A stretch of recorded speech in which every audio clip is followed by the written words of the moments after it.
বৃহত্তর নোয়াখালী সোসাইটি বাহরাইনের নবগঠিত কমিটির পরিচিতি উপলক্ষে আলোচনা সভা ও দোয়া মাহফিল করা হয়েছে। বাহরাইন প্রতিনিধি শাহিন শিকদার জানিয়েছেন, শুক্রবার বাংলাদেশ বিজনেস ফোরামের নিজস্ব হলরুমে সংগঠনের নবগঠিত কমিটির সভাপতি আবুল কালাম আজাদের সভাপতিত্বে ও মাজহারুল ইসলাম বাবু এবং মোহাম্মদ সাজ্জাদের যৌথ পরিচালনায় সভায় প্রধান অতিথি ছিলেন বাংলাদেশ বিজনেস ফোরাম বাহরাইনের সভাপতি আইনুল হক। বিশেষ অতিথি ছিলেন সংগঠনের প্রধান উপদেষ্টা ইঞ্জিনিয়ার হুমায়ুন কবির। এ সময় আবুল কালাম আজাদকে সভাপতি এবং শহীদ হোসেনকে সাধারণ সম্পাদক করে ৫৭ সদস্য বিশিষ্ট কমিটি ঘোষণা করা হয়।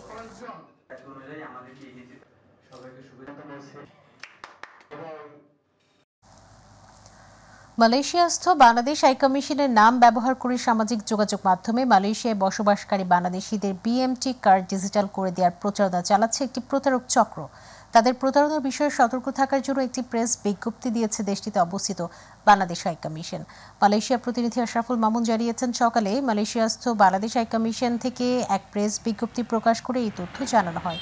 প্রেস বিজ্ঞপ্তিতে জানানো হয়, সম্প্রতি বাংলাদেশ হাইকমিশনের পরিচয় দিয়ে বিভিন্ন প্রতারক চক্র মালয়েশিয়ায় অবস্থানরত প্রবাসীদের বিএমটি কার্ড ডিজিটাল করার অনুরোধ জানিয়ে প্রতারণা করছে। বিষয়টি বাংলাদেশ হাইকমিশনের নজরে এসেছে, তাই এই বিষয়ে সব প্রবাসীকে সতর্ক থাকার অনুরোধ করা হচ্ছে।